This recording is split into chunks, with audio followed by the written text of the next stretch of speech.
त्याची नामसाधना बंद पडत नाही, कारण ही नामसाधना त्याला गर्भावस्थेतच प्राप्त झाली आहे. कोण्या अवस्थेत प्राप्त झाली होती?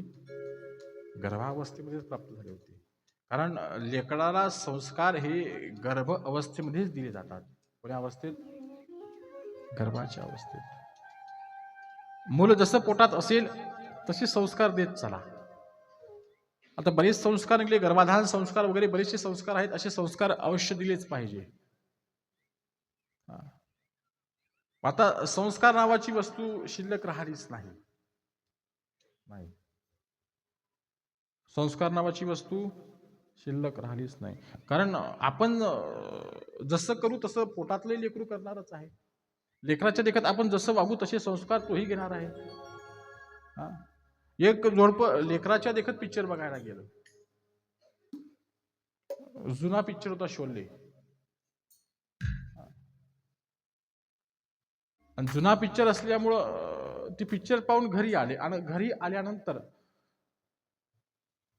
रात्रीचा पिक्चर पाहिला आणि रात्री झोपले, सकाळी नवरा उठला असा खाली बसला तो. तर ते पिक्चर पाहिलं, ती गुणगुण गुणगुण सुरू. ते डायलॉग एक फेमस होता. आता बायको त्याला उठलून दिसली, तशी खाली येत होती. त्यानं लगेच म्हणलं, अरे बसंती, एक कप चाय तुला. काय म्हटला? बसंती, एक कप चाय तुला. आता ती चहा घेऊन येऊ लागली. आता चहा घेऊन ती मुकाट्याने येत, हा लगेच म्हणते, अरे बसंती जरा नाच के तो दिखा. काय म्हणतो हा? बसंती जरा नाच के तो दिखा. पोरग याच्या शेजारीच होतं. ती पोरग म्हणते, नाही बसंती, नाही बसंती, इस कुत्ते के सामने मत नाचना.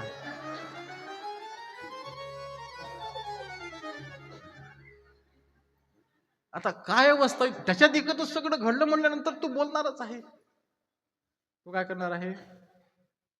बोलणारच आहे. म्हणून संस्कार ही फार गरज आहे. गर्भात जे संस्कार मिळतात ते फार पक्के आहेत, फार पक्के. लक्षात ठेवा. एवढे पक्के की हे संस्कार, कारण की गर्भामध्ये जीव एकटा असतो. जी आई भोगते तो त्याचंच मनन करत असतो. कारण त्याला दुसरा तिसरा प्रभाव कोणी टाकू शकत नाही. लक्षात ठेवा. गर्भावर बाहेर निघाल्यानंतर त्याला संगतीने कदाचित तो बिघडू शकतो, पण गर्भामध्ये बिघडण्याची शाश्वती फार कमी आहे, कमीच आहे आणि बिघडत नाहीच. म्हणून गर्भात जे संस्कार मिळतात ते फार पक्के असतात, फार पक्के. म्हणून गर्भावस्थेमध्ये आपण चांगली चांगली पुस्तकं वाचली पाहिजे. चांगली चांगली पुस्तकं आपण काय केली पाहिजे? डोळ्याखालून टाकली पाहिजे. ज्ञानेश्वरीचं पारायण करा. आजही आळंदीमध्ये 9 वर्षाच्या बालकाच्या मुखात ज्ञानेश्वरी मुखद्गत आहे. किती वर्षाचा मुलगा आहे? 9 वर्षाचा मुलगा आहे. माझं नाव लक्षात येईल. 9 वर्षाच्या मुलाला ज्ञानेश्वरी मुखद्गत आहे. काय आहे? मुखद्गत. म्हणून त्याच्या ज्ञानेश्वरी जर मुखद्गत कशी झाली वयाच्या 9व्या वर्षी, तर त्याच्या आईला प्रश्न विचारला, याला ज्ञानेश्वरी मुखद्गत कशी? त्याच्या आईनं खुलासा केला, म्हणे हा पोटात असताना मी ज्ञानेश्वरीची 108 पारायण केली. किती? 108 पारायण केली. कशाची? ज्ञानेश्वरीची. विचार करा. म्हणून गर्भात जे संस्कार दिले जातात तेच प्राप्त होतात. म्हणून प्रल्हादाला सुद्धा गर्भातच काय मिळाले होते? तर संस्कार मिळाले होते. आणि त्या गर्भातल्या संस्कारामध्ये तो नामसाधना आसुरी विद्येच्या शाळेत जाऊनही करू लागला. आणि तिथे सगळ्या मुलांना नामघोषात तो तल्लीन करू लागला.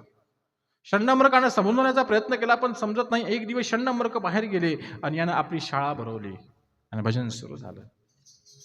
श्रीमन्नारायण नारायण हरी हरी. श्रीमन्नारायण नारायण हरी हरी. श्रीमन्नारायण